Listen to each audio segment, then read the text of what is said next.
ಸಿರಿ, ನನ್ನ ದೃಷ್ಟಿಲಿ ಸಿರಿ ಅಂದರೆ ಹಣ ಅಲ್ಲ. ಯಾರು ಮನುಷ್ಯ, ಪ್ರತಿಯೊಬ್ಬ ಮನುಷ್ಯನೂ ಸಹ ಕಷ್ಟಪಟ್ಟೆ ಮೇಲೆ ಬರಬೇಕು. ನಾವು ತಗೊಂಡಿರೋದು ನೋಡಿದ್ರೆ ಎಲ್ಲ ICUನಲ್ಲಿರೋ ಚಾನಲ್ಗಳು. ICUಯಿಂದ ಮೇಲೆ ಬರಬೇಕು. ICU ಅಂತ ನಾನು ಹೇಳಿದ್ರೆ ICU ಅಂತ ದೇವ್ರ ಮೇಲೆ ನೋಡ್ತಾ ಇರ್ತಾನೆ. ICU ಅವನ ಮೇಲೆ ನನ್ನ ನೋಡ್ತಾ ಇರ್ತಾನೆ. ನಾವು ಪೇಷಂಟು ಯಾರೇ ಮಲಗಿದ್ರೆ ICU ಅಂತ ಕಳಿಸ್ತೀವಿ. ಫಸ್ಟು ಪೇಷಂಟಿಗೆ ಎಲ್ಲಿ ಕಳಿಸ್ತೀವಿ ಅಂದರೆ ICU ಕರ್ಕೊಂಡು ಹೋಗಪ್ಪ ಅಂತಾರೆ. ICUಗೆ ಹೋಗಿ ಯಾರು ನೋಡ್ತಾರೆ? ಅವ್ನ ಕಡೆ ಮನಿಕೊಂಡು ಮೇಲ್ಗಡೆನೇ ನೋಡಬೇಕು. ಆಗ ಮೇಲ್ಗಡೆಯಿಂದ ದೇವ್ರು ಹೇಳ್ತಾನೆ, ನಾನು ICU, ನಾನು ನೋಡ್ಕೊತೀನಿ ನಿಮ್ಮನ್ನ ಅಂತ.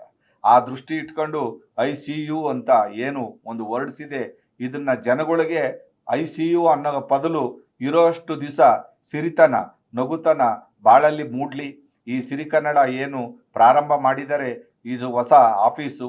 ಈ ಆಫೀಸನ್ನ ಉದ್ಘಾಟನೆ ಮಾಡಿರ್ತಕ್ಕಂಥ ನಮ್ಮ ಪ್ರೀತಿ ಪಾತ್ರರಾದ ವಿನಯ್ ಗುರೂಜಿಯವರು ನಮ್ಮ ಎಲ್ಲ ಚಾನಲ್ನ ಮುಖ್ಯಸ್ಥರು ಇದ್ದಾರೆ. ನಾನು ಜನ ಕರಿಬೇಕು ಅಂತ ಯಾವತ್ತೂ ಅನ್ಕೊಂಡಿಲ್ಲ. ಜನ ಕರೆಯೋಕ್ಕೆ ಹೋದರೆ ಜಾತ್ರೆ ಆಗಿ ಹೋಗುತ್ತೆ. ಆದರೆ ನನ್ನ ಪ್ರೀತಿ ನಮ್ಮ ಚಂದನ್ ಶರ್ಮಾ ಭಾಳ ಚೆನ್ನಾಗಿ ಹೇಳಿದ್ರು. ಭಾಳ ಪ್ರೀತಿ ಇರೋ ಜನ ಅಷ್ಟೇ ಇವತ್ತಿಲ್ಲಿ ಬಂದಿರೋದು ನಿಜ. ಯಾಕೆಂದರೆ ಇವತ್ತು ಕರೆದಿರೋದೇ ಪ್ರೀತಿ ಇರೋರು ಮಾತ್ರ. ಈ ಪ್ರೀತಿ ನೀವೆಲ್ಲರೂ ಈ ಚಾನಲ್ನ ಬೆಳೆಸಬೇಕು. ಎಲ್ಲ ಚಾನಲ್ಗಳು ಅದೇ ರೀತಿ ಬೆಳಗಿ ಜನರ ಭಾವನೆಗಳಿಗೆ ಏನು ಬೇಕೋ ಅದನ್ನು ಕೊಟ್ಟು ಆದಷ್ಟು ಜನರನ್ನ ಸನ್ಮಾರ್ಗದಲ್ಲಿ ಕರ್ಕೊಂಡು ಹೋಗಬೇಕು.